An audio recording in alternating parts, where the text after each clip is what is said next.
آج ہمارے گھروں میں طاقچوں پہ قرآن تو رکھا ہوا ہے، لیکن زندگیوں میں قرآن مجید کی تلاوت بھی چلی گئی ہے۔ کبھی تلاوت رہ گئی تھی، لیکن آج تلاوت بھی چلی گئی۔ اقبال نے کیا خوب کہا تھا، ببندے صوفی و ملا اسیری حیاتز حکمت قرآن گیری، با آیاتش ترا کار جزی نیست، کیا یاسین او آساں بمیری۔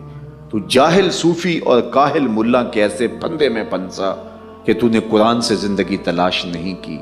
قرآن کی آیتوں سے تجھے صرف اتنا سروکار ہے، جب تیرے بوڑھے کی روح اٹک گئی تو سورہ یاسین لے کے بیٹھ گیا کہ اس کی تلاوت کروں اور اس کی روح آسانی سے نکل جائے۔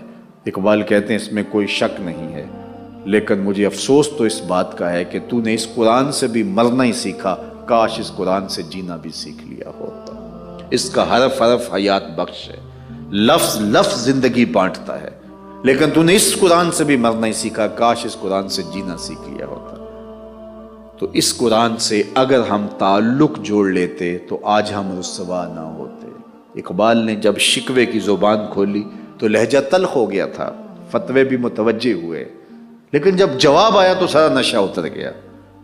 شکوہ تھا صفائے دہر سے باطل کو مٹایا ہم نے، نوع انسانی کو غلامی سے چھڑایا ہم نے، تیرے کعبے کو جبینوں سے بسایا ہم نے، تیرے قرآن کو سینوں سے لگایا ہم نے، پھر بھی ہم سے گلہ ہے کہ وفادار نہیں، ہم وفادار نہیں تو بھی تو دلدار نہیں۔ تو بڑا تلخ لہجہ ہو گیا، لیکن جب جواب آیا تو سارا نشہ حرم ہو جاتا ہے۔ ذرا دیکھیے، لفظ وہی ہے، صرف صیغہ بدلتا ہے۔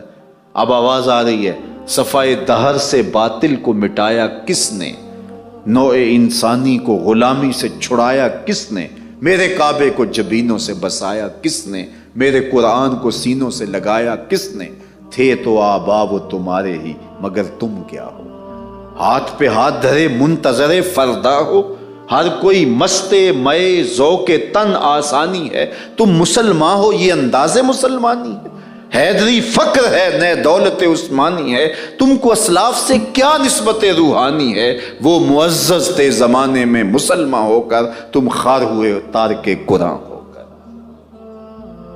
تم قرآن مجید کو چھوڑ دیا، ترک کر دیا، طاقوں پہ سجا کے رکھا۔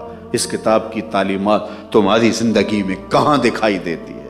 56-57 اسلامی ملک ہیں، کہاں قرآن کا قانون ہے، کہاں ضابطہ ہے؟ اور دنیا کے اوپر پھر کہتے ہو ہم رسوا کیوں ہو رہے ہو، ذرا اترو اپنے اندر اور دیکھو ہم کھڑے کہاں ہیں۔ شادی بیاہ سے لے کے عقیقے ولیمے تک اپنی زندگی کے حال طرز اور تیور کو دیکھو ہم کھڑے کہاں ہیں۔ جب میں کہتا ہوں الہی میرا احوال دیکھ، حکم ہوتا ہے اپنا نامہ اعمال دیکھ۔ اس لیے ہمیں دیکھنا ہے کہ ہم کتاب اللہ کے ساتھ کتنے جڑے ہیں۔ یہ تو کتاب زندہ تھی، کتاب زندہ قرآن حکیم، حکمت او لا یزال است و قدیم۔ بلکہ اقبال نے آگے چل کے کہا، فاش می گوئم کے در دل مزمرست، این کتاب نیست چیز دیگر است۔ میں کھل کے نہ کہہ دوں جو میرے سینے میں پوشیدہ ہے یہ کتاب نہیں، یہ کوئی اور ہی شے ہے، لیکن ہم نے اس کتاب سے تعلق توڑ دیا اور آج ہم پستی و زبو حالی کے اندر مبتلا ہیں۔ دوسری چیز وہ یہ سوچتے ہیں کہ اس امت کی ضمانت اور اس امت کے بانک پن کا ذریعہ اجتماع حج ہے، ان سے حج کو ختم کر دیا جائے تو یہ امت کمزور ہو جائے گی۔ یہ نظم ہے، یہ کسی امت کے پاس، قوم کے پاس نہیں جو اس امت کے پاس ہے۔ گلی کی سطح پر، محلے کی سطح پر 5 گانا نماز ہے، ہم روزانہ ایک جگہ پہ 5 وقت جمع ہوتے ہیں، ایک دوسرے سے جڑتے ہیں، ایک معاشرت کی اکائیاں جمع ہو کر کے ایک دیوار بنتی ہے۔ اس کے بعد علاقے کی سطح پہ 8 دن کے بعد جمعے کا اجتماع ہے۔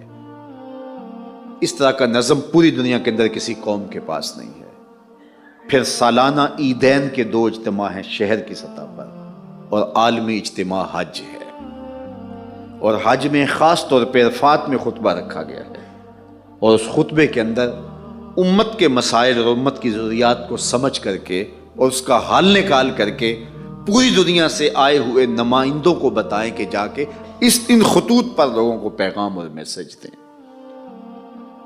تو یہ حج کو ختم کرنے کے لیے بہاءاللہ کو کھڑا کیا گیا اور اس نے جگہ جگہ ماڈل تیار کیے کسی زمانے میں، لیکن یہ کامیاب نہ ہوا۔ لیکن حج بھی عملی طور پہ اس کی وہ جو روح تھی جو امت کو کھڑا کرنے والی تھی اور امت کی وحدت کی ضمانت تھی، آج ہم اس سے بھی محروم ہیں۔ پھر مجھے اقبال یاد آئے، انہوں نے کتنی ستھری تنقید اپنے زمانے میں کی۔ اقبال یہ کوئی پوچھے زائرین حرم سے، اقبال کوئی پوچھے یہ زائرین حرم سے، حرم کا تحفہ کیا زمزم کے سوا کچھ اور نہیں۔ جو بھی آتا ہے زمزم اور کھجورے ہی پیش کرتا ہے۔ اتنا لمبا سفر کاٹ کے گئے تھے، کوئی اور بھی تحفہ تھا وہ بھی تو ہمیں دو نا۔ تو حج کے مقاصد سے ہمارا انحراف آج ہمیں پستی، ذلت اور ذبح حالی کا شکار کر رہا ہے۔ تیسری بات جس سے مغرب سب سے زیادہ خوف زدہ ہے وہ ہے جہاد۔ جہاد اسلام کی چوٹی ہے اور اسلام کو سربلندیوں پر لے جانے کا ذریعہ ہے، تو وہ شروع سے ہی جہاد کی مخالفت کرتا آیا۔ مرزا قادیانی کو کھڑا اس لیے کیا گیا تھا کہ جہاد کو ختم کروایا جائے اور مسلمانوں کے اندر یہ چیز ڈالی جائے، لیکن اس کی کوششوں کے باوجود ایسا نہ ہو سکا۔ لیکن بدقسمتی سے ایسے لوگ ان کے ہاتھ لگ گئے جنہوں نے اس انداز سے جو ہے وہ قتل و غارت کی اور اس کو جہاد کا نام دیا، تو آج امت جہاد کا نام لیتے ہوئے کترانے لگی۔ اور ہم آج کہاں کھڑے ہیں؟ ہمارا سب سے حساس ایشو حضور کا نام ہے، حضور کی ذات ہے۔ اب مغرب اس کے اوپر بھی، لادینی قوتیں اس کے اوپر بھی حملہ آور ہیں، اور ان کی آرزو یہ ہے کہ ایک بات کو جب آپ بار بار کرتے چلے جاتے ہیں، بار بار کرتے چلے جاتے ہیں، تو آہستہ آہستہ ضبط اور برداشت کرنے کی صلاحیت پیدا ہو جاتی ہے۔